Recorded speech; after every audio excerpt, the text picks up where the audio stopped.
السلام عليكم ورحمة الله وبركاته. أكم جرت بليا وروني channel كديجا قرورا بيست جلت ترقم تنو يوتيوبكي أكسو مالي توكتوكي كديجا ولي سوجت جلت ترقم تنجرت بجرات تني هرمو مخرج السين الأول تريبني زرا. أعوذ بالله من الشيطان الرجيم. بسم الله الرحمن الرحيم.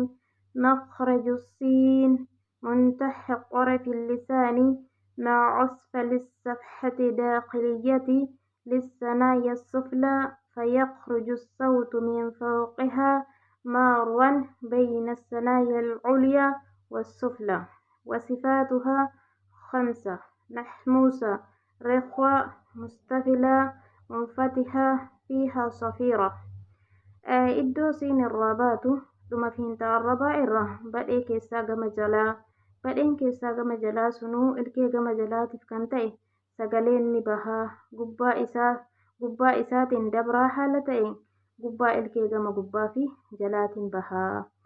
أكاتن إسا يوكاهو سفت إسا شاني كيرو دبنو حفورة قبو كيرو دبنو سغلين غوتو ما غوتو تياو كيرو دبنو sagaleen konkolaatee gadi bahu kan yeroo dubbannu sagaleen oli hin maramne irraa banamu kan yeroo dubbannu qara sagalee qubee qabu.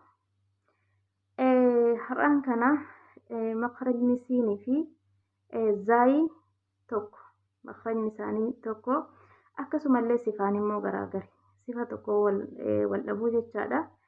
Zaayini jahrii qabdi. Siiniin immoo mahmuusaa qabdi. Mahmuusaa jechuun ka hafuura qabu hamsii jechaadha. Akkasumallee jahrii jechuun immoo kan kokkeen girriftuu jennee turre. Kanaaf sifa tokko wal dhabanii makrajni isaanii garuu tokko. Makrajni zaayii fi siinii tokko jechaadha. Inshaallah hanga makraja ittaan walitti deebinutti turtii gaarii isiniif haa ta'u. dogoggora jiruuf afoonaa lillah. Assalaamu alaikum warahmatullahi wabarakaatuh.